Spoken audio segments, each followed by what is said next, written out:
Hello प्यारे विद्यार्थियों, तो कैसे हैं आप सभी। आज की इस क्लास में इतिहास के 30 बेसिक लेवल के प्रश्न लेके आया हूं जो परीक्षाओं में अक्सर पूछे जाते हैं। तो चलिए बिना देरी किए हुए प्रश्न संख्या 1 से शुरू करते हैं।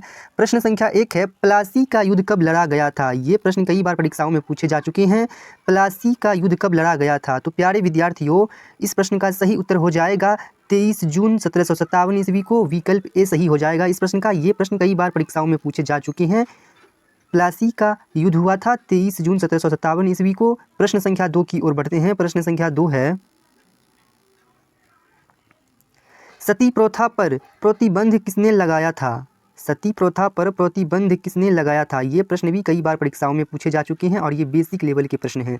तो इस प्रश्न का सही उत्तर हो जाएगा लॉर्ड विलियम बेंटिक, जो कि विकल्प सी में दिया गया है। प्रश्न संख्या 3 की ओर बढ़ते हैं। प्रश्न संख्या 3 है, अलीगढ़ मुस्लिम विश्वविद्यालय के संस्थापक कौन थे। ये प्रश्न भी महत्वपूर्ण है। अलीगढ़ मुस्लिम विश्वविद्यालय के संस्थापक कौन थे। तो क्या हो जाएगा इस प्रश्न का सही उत्तर। विकल्प है मौलाना आज़ाद, सर सैयद अहमद खान, मोहम्मद अली जिन्ना और डॉक्टर जाकिर हुसैन। तो इस प्रश्न का सही उत्तर हो जाएगा विकल्प बी, सर सैयद अहमद खान अलीगढ़ मुस्लिम विश्वविद्यालय के संस्थापक थे। प्रश्न संख्या 4 की ओर बढ़ते हैं। प्रश्न संख्या 4 है, भारतीय संगीत का आदि ग्रंथ किसे कहा जाता है। भारतीय संगीत का आदि ग्रंथ किसे कहा जाता है। विकल्प है सामवेद, ऋग्वेद, अथर्ववेद, यजुर्वेद। तो इस प्रश्न का सही उत्तर हो जाएगा सामवेद। विकल्प ए सही हो जाएगा इस प्रश्न का। भारतीय संगीत का आदि ग्रंथ सामवेद को कहा जाता है। प्रश्न संख्या 5 की ओर बढ़ते हैं। प्रश्न संख्या 5 है, पुराणों की संख्या कितनी है। ये तो बेसिक लेवल के प्रश्न है लेकिन कई बार परीक्षाओं में पूछे जा चुके हैं। पुराणों की संख्या कितनी है। तो पुराणों की संख्या 18 है। तो इसका सही उत्तर हो जाएगा विकल्प सी। प्रश्न संख्या 6 की ओर बढ़ते हैं। प्रश्न संख्या 6 है, योग दर्शन के प्रतिपादक हैं। योग दर्शन के प्रतिपादक कौन है। तो प्यारे विद्यार्थियों, इस प्रश्न का सही उत्तर हो जाएगा पतंजलि। विकल्प डी सही हो जाएगा इस प्रश्न का। पतंजलि योग दर्शन के प्रतिपादक हैं।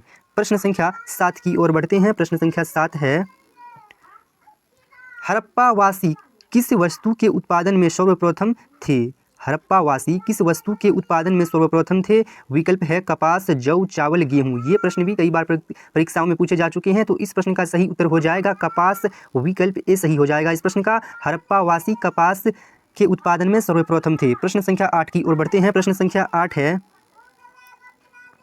त्रिपिटक धर्म ग्रंथ है किस धर्म का है। बौद्धों का है, हिंदुओं का है, सिखों का है या जैनों का है। तो ये प्रश्न भी कई बार परीक्षाओं में पूछे जा चुके हैं। इस प्रश्न का सही उत्तर हो जाएगा विकल्प ए, बौद्धों का। प्रश्न संख्या 9 की ओर बढ़ते हैं। प्रश्न संख्या 9 है, भगवान महावीर का प्रथम शिष्य कौन थे। भगवान महावीर का प्रथम शिष्य कौन थे। तो इस प्रश्न का सही उत्तर हो जाएगा विकल्प ए, जमाली, जो कि भगवान महावीर के दामाद थे। तो इस प्रश्न का सही उत्तर हो जाएगा विकल्प ए, भगवान महावीर का प्रथम शिष्य था जमाली। प्रश्न संख्या 10 की ओर बढ़ते हैं। प्रश्न संख्या 10 है,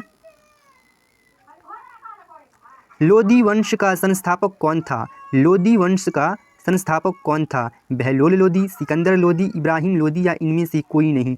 तो प्यारे विद्यार्थियों, इस प्रश्न का सही उत्तर हो जाएगा विकल्प ए, लोदी वंश के संस्थापक थे बहलोल लोदी। प्रश्न संख्या 11 की ओर बढ़ते हैं। प्रश्न संख्या 11 है, बाल विवाह की प्रथा आरंभ हुई। बाल विवाह की प्रथा आरंभ हुई गुप्त काल में, कुषाण काल में, मौर्य काल में या इनमें से कोई नहीं। तो ये प्रश्न भी बहुत महत्वपूर्ण है। तो इस प्रश्न का सही उत्तर हो जाएगा गुप्त काल में। विकल्प ए सही हो जाएगा इस प्रश्न का। प्रश्न संख्या 12 की ओर बढ़ते हैं। प्रश्न संख्या 12 है, किस गुप्तकालीन शासक को कविराज कहा जाता है। ये प्रश्न तो कई बार परीक्षाओं में पूछे जा चुके हैं। किस गुप्तकालीन शासक को कविराज कहा जाता है। विकल्प है चंद्रगुप्त मौर्य, कनिष्क, समुद्रगुप्त, कुमारगुप्त। तो इस प्रश्न का सही उत्तर क्या हो जाएगा, किस गुप्तकालीन शासक को कविराज कहा जाता है। तो प्यारे विद्यार्थियों, इस प्रश्न का सही उत्तर हो जाएगा समुद्रगुप्त। विकल्प सी सही हो जाएगा इस प्रश्न का। प्रश्न संख्या 13 की ओर बढ़ते हैं। प्रश्न संख्या 13 है, गुप्त वंश का संस्थापक कौन था। गुप्त वंश का संस्थापक कौन था। तो क्या हो जाएगा इस प्रश्न का सही उत्तर, गुप्त वंश का संस्थापक। तो प्यारे विद्यार्थियों, इस प्रश्न का सही उत्तर हो जाएगा विकल्प ए, श्रीगुप्त। प्रश्न संख्या 14 की ओर बढ़ते हैं। प्रश्न संख्या 14 है, गौतम बुद्ध ने अपना प्रथम उपदेश कहाँ दिया था। गौतम बुद्ध ने अपना प्रथम उपदेश कहाँ दिया था? ये प्रश्न भी बहुत ज़्यादा महत्वपूर्ण है। विकल्प है कुशीनगर, बोधगया, वैशाली, सारनाथ। तो प्यारे विद्यार्थियों, इस प्रश्न का सही उत्तर हो जाएगा विकल्प डी। गौतम बुद्ध ने अपना प्रथम उपदेश दिया था तो सारनाथ में। प्रश्न संख्या 15 की ओर बढ़ते हैं। प्रश्न संख्या 15 है, महावीर की मृत्यु कहाँ हुई थी? महावीर की मृत्यु कहाँ हुई थी? तो प्यारे विद्यार्थियों, इस प्रश्न का सही उत्तर हो जाएगा पावापुरी। विकल्प बी सही हो जाएगा इस प्रश्न का। महावीर स्वामी की मृत्यु या महावीर की मृत्यु कहाँ हुई थी? तो पावापुरी में। प्रश्न संख्या 16 की ओर बढ़ते हैं। प्रश्न संख्या 16 है, सांची का स्तूप किसने बनवाया? सांची का स्तूप किसने बनवाया?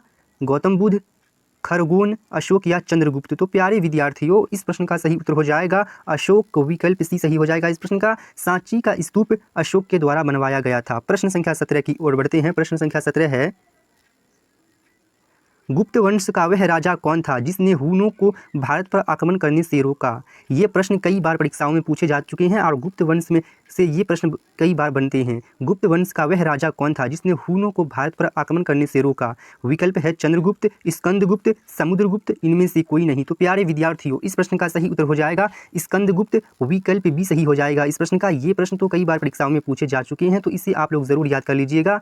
प्रश्न संख्या 18 की ओर बढ़ते हैं। प्रश्न संख्या 18 है, उस शासक का नाम क्या है जिसने विजय स्तंभ का निर्माण कराया था? उस शासक का नाम क्या है जिसने विजय स्तंभ का निर्माण कराया था? तो विकल्प है राणा कुंभा, राणा सांगा, राणा हमीर या इनमें से कोई नहीं। तो प्यारे विद्यार्थियों, इस प्रश्न का सही उत्तर हो जाएगा विकल्प ए, राणा कुंभा। चलिए प्रश्न संख्या 19 की ओर बढ़ते हैं। प्रश्न संख्या 19 है, किसने इक्तादारी प्रथा चलाई? किसने इक्तादारी प्रथा चलाई? तो प्यारे विद्यार्थियों, इस प्रश्न का सही उत्तर हो जाएगा इल्तुतमिश। विकल्प भी सही हो जाएगा इस प्रश्न का। चलिए प्रश्न संख्या 20 की ओर बढ़ते हैं। प्रश्न संख्या 20 है, किसने भूमि मापने का पैमाना गज ए सिकंदरी का प्रचलन किया? ये प्रश्न भी कई बार परीक्षाओं में पूछे जा चुके हैं। किसने भूमि मापने का पैमाना गज ए सिकंदरी का प्रचलन किया? तो प्यारे विद्यार्थियों, इस प्रश्न का सही उत्तर हो जाएगा सिकंदर लोदी। विकल्प भी सही हो जाएगा इस प्रश्न का।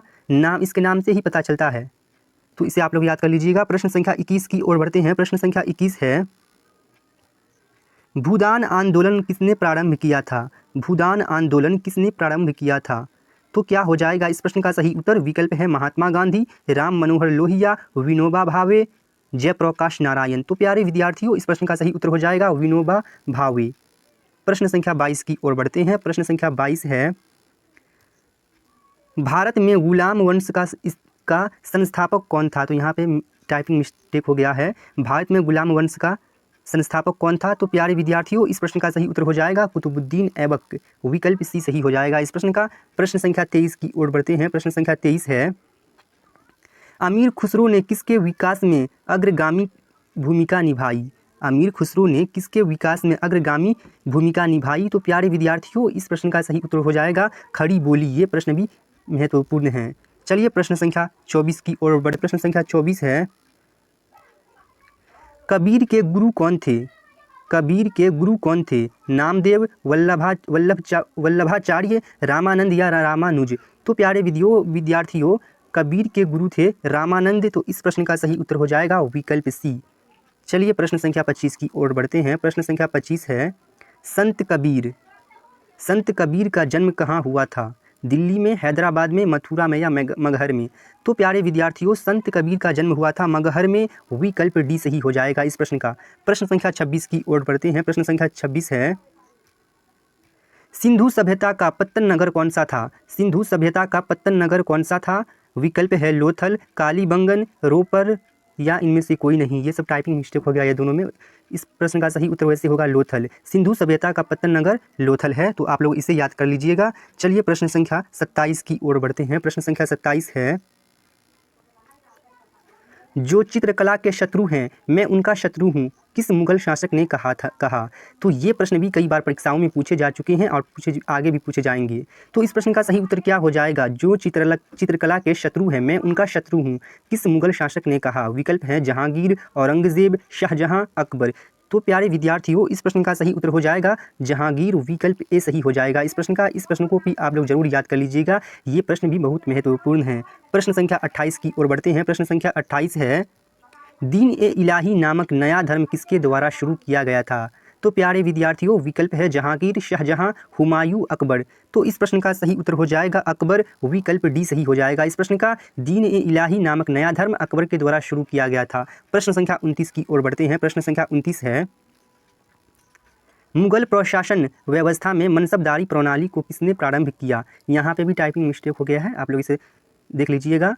तो क्या हो जाएगा इस प्रश्न का सही उत्तर? मुगल प्रशासन व्यवस्था में मनसबदारी प्रणाली को किसने प्रारंभ किया? विकल्प है जहांगीर, अकबर, शाहजहां, इनमें से कोई नहीं। तो इस प्रश्न का भी सही उत्तर हो जाएगा अकबर, विकल्प भी सही हो जाएगा इस प्रश्न का।